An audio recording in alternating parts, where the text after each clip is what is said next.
Dania from Journey of a Braid, and right now I'm at the Biennale in Venezia. And this is quite an incredible experience that I wasn't aware of how much it would impact my life. But the first time that I was here was about 4 or 5 years ago, and it truly made me not feel alone anymore. I don't know if that resonates with you or not, but I think that when you find all this current of people that have a similar mindset as the one you have and that are realizing some of the things that you're realizing as well, you feel accompanied. And sometimes within your friends, within your family, you don't find those links, or you don't find them in a language that is the same as yours. But for me, through art, I have found it, and that's what makes it really, really exciting for me. So in case you haven't been here before, it's just here in Venice. You have to run away from all the tourists and go all the way to the art area, where you go straight to the place where the Biennale takes place.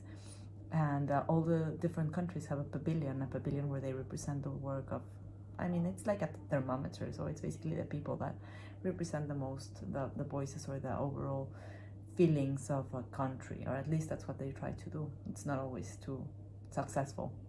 Like, for example, this time, the Spanish pavilion. I want to research more to really see if there's something that I'm missing, but it's just an empty room that talks about space and borders, but it's just an empty room. The one that I absolutely loved was the Belgian pavilion. It's from this artist, Francis, I forget his name. He now lives in Mexico, and it was all about play.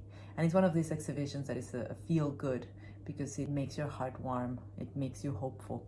The rest of the presentations, they're rarely hopeful. It's all about basically the end of the world and how much we've destroyed the planet and all those really fun facts that we don't want to think about, but that we must, because we're running out of time. Another pavilion my favorite pavilion actually was the Swiss pavilion. It's called The Concert, and it's all about making a concert but without music. It's more with light and with the senses. It's incredible and impossible to describe. And that's what I love about that as well, that these things are so deep that you have to be there in the present moment to understand the impact and to feel what the installation is about, because it's a matter of feeling. And that's the thing, so many people are intimidated by these things because they feel like they don't understand art. But there's so much that, art is not about being understood, it's about being human and presenting being there, and just it's a connection that you feel that goes beyond information. Of course, when you have more information, the piece is richer, but it's not needed. There's an instant connection. It's from the heart. That's what makes it so, so deeply powerful. So I often think about when I was younger, when handbags were like my source of feeling, that I belonged or that I was worth it or whatever, buying an expensive luxury bag, and how that has changed, because I would much rather invest on a piece of art. I haven't bought a luxury bag for many, many years, because I've realized the value of this ideal. And I've also realized that it's never going to be the bag what's going to give me value. But of course, that's a life process. I know it's hard, especially for us in Latin America, who grow accustomed to, we're a colonized country, and so that makes our mindset a little bit more complicated, and we often feel like we need to prove ourselves in different ways economically in order to feel accepted. But that's another story.